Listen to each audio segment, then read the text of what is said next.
Hi, I'm Scott Wolf, and this flag was waved by a character aboard the Mark Twain riverboat in Disneyland during the finale of Fantasmic. But now I want to share with you some photos and some memorabilia from the 1992 world premiere of Fantasmic.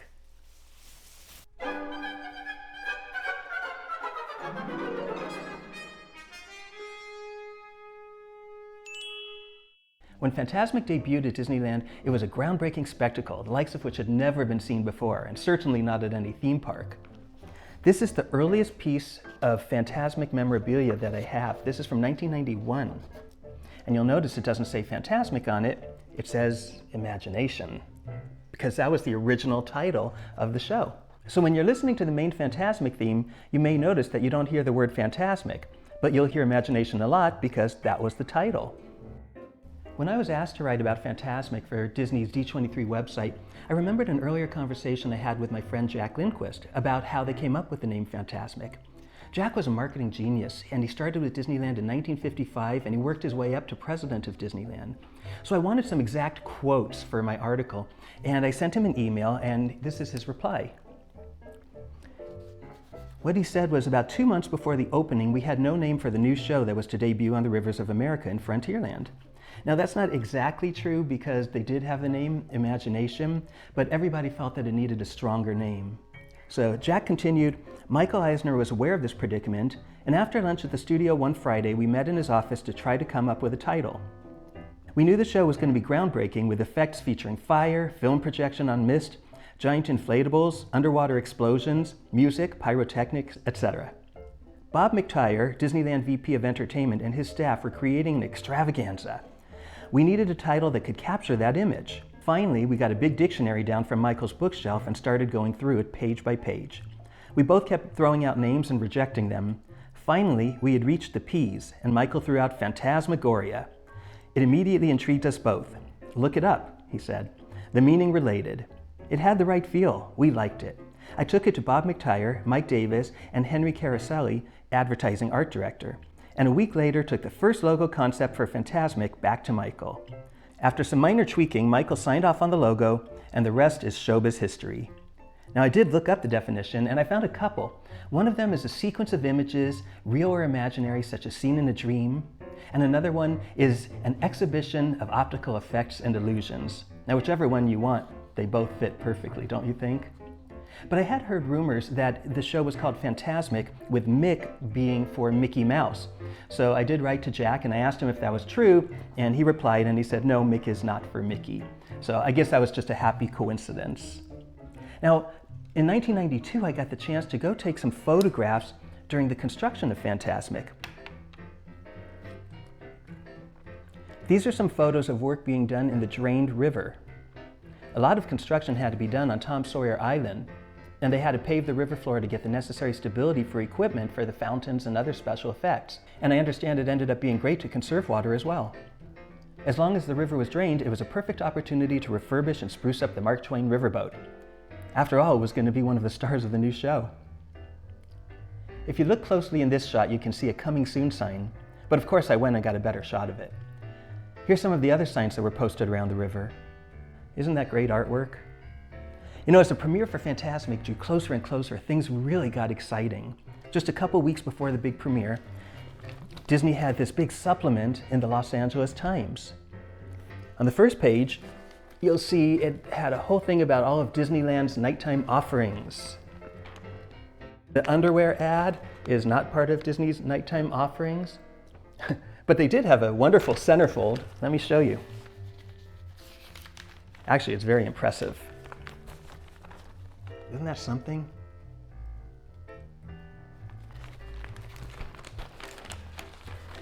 You know, the first big performance of Fantasmic was the cast premiere on May 7th, 1992. And of course, I had to take a picture of the big sign that hung over Main Street for the Disneyland cast members that night.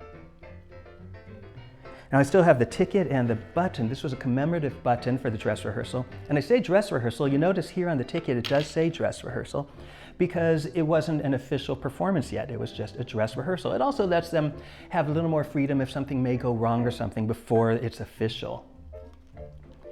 But May 13th, 1992, it was official, and I was there for the world premiere. I still have my press badge. I was taking pictures for the newsreel, which is the studio newsletter that day. And this is the press kit from the big event. It's one of the more elaborate ones. Isn't this beautiful? And it opens up and you see all the villains. Now, usually press kits, they have photos and a lot of information about whatever event you're attending, and this one was no different. The first image is the logo of Fantasmic. Now this is a piece of concept art for the scene with Kaa and the monkeys. Isn't that clever how Kaa wrapped all around the building? Here's another beautiful piece. This one has the dragon in it, and it shows Ursula. She used to float by during the show. And this last one is a photo. It was pieced together, but I think it was pieced together very well. It's not actually the real dragon from the show, and it was just such a hard show to photograph, but I think the photo turned out pretty good. Then we have a lot of paperwork in here. It tells you all the facts about Fantasmic. And this is the itinerary, right here it is. The day, it was a full day for the big press event. It started at 9:15 in the morning with Meet Max, and I'm going to show you some of my pictures. So the first event was in front of the train station. The animated series Goof Troop would be debuting on TV in just a few months, so this was the first glimpse we got of the new character Max. And there's the president of Disneyland, Jack Lindquist, who I was talking about earlier. With him is my old boss, Gary Kreisel, who was the president of Disney TV Animation. Now after that, we were escorted into the Main Street Opera House, where they usually show Great Moments with Mr. Lincoln. This was for a 9:30 a.m. press conference with Gary Kreisel and Bill Farmer, the voice of Goofy, and Dana Hill, who was the voice of Max. In addition to discussing Goof Troop, they talked about the company-wide Get Goofy marketing campaign. Then at 10:30, we were brought to the Pirates of the Caribbean for the 25th anniversary rededication ceremony. The rededication ceremony included two of the original designers from the attraction. At the left is the Executive Vice President of Disneyland, Norm Durgis, but at the microphone is Mark Davis. And Mark actually drew all the scenes for the Pirates of the Caribbean. This is Ex Atencio, who wrote the original script, including the lyrics for the Yo-Ho, A Pirate's Life for Me song. Then they pulled up a guest from the audience to help with the rededication. Man, was I envious of him. And then, as is a tradition to christen a ship, they broke some bottles, this time filled with confetti instead of champagne, on one of the Pirates of the Caribbean attraction boats. Then at 11 o'clock, we all were invited to walk upstairs above the Pirates of the Caribbean, where they had the Disney Gallery, and they had a great display of Mark's original artwork from Pirates of the Caribbean on display. Mark was my favorite artist, and his wife Alice and he became friends of mine. In fact, Alice did all the costumes for Pirates of the Caribbean. Now, I don't know what happened to the quality of this photo, but this is Ex Atencio holding that Jolly Roger, and X is actually the voice of the Jolly Roger as you pass under it in the attraction. Now here's some more of Mark's artwork. It's no wonder that Walt Disney liked him so much, because not only could he design characters like Cruella de Vil and Tinkerbell, but he could do scenes like these. Alice Davis told me a story about when these Pirates pieces were on display, and Walt Disney took her aside and he told her, "I want you to take a look at these drawings. Mark's a genius. He can do anything I ask him. He can work in any style. He can do animation. He can do story. Mark can do anything I ask." And I remember that conversation with Alice because not only did I have the conversation, but I was lucky enough to record it as well. Now, at 12 o'clock, we were all treated to a performance of the new Beauty and the Beast live stage show at Videopolis in Fantasyland. In addition to the spectacular performance, 3 of the movie's voices were on hand for a ceremony.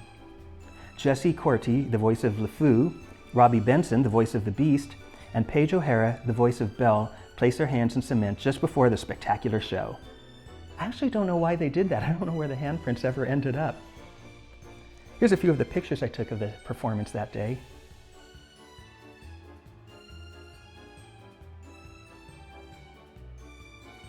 Following the show, the voice actors participated in a question and answer session, and they posed for photos.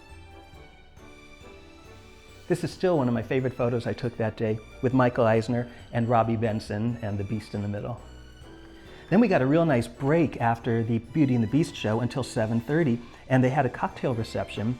But of course, I had to duck away a little bit and see what else was going on, and I happened to spot Barnett Ritchie, who created Fantasmic.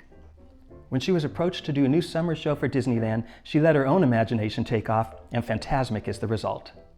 Here's a reporter doing a piece on Fantasmic with Minnie Mouse by his side, and he's wearing a Fantasmic shirt. We were all given a Fantasmic shirt, and I still have mine. Then at 8:30 was the Dreadication ceremony. Not dedication, but Dreadication, because it was hosted by Michael Eisner and Maleficent. And then at 8:40 was the official world premiere of Fantasmic. I'm actually surprised how well that turned out for those days, before digital photography. This is the 17-foot tall crocodile that followed the pirate ship with Peter Pan. When Pinocchio appeared with fiber optic strings, the audience always oohed and awed. It was such a simple illusion, but people just loved it. During the villain sequence, a 20-foot tall Ursula sailed across the river.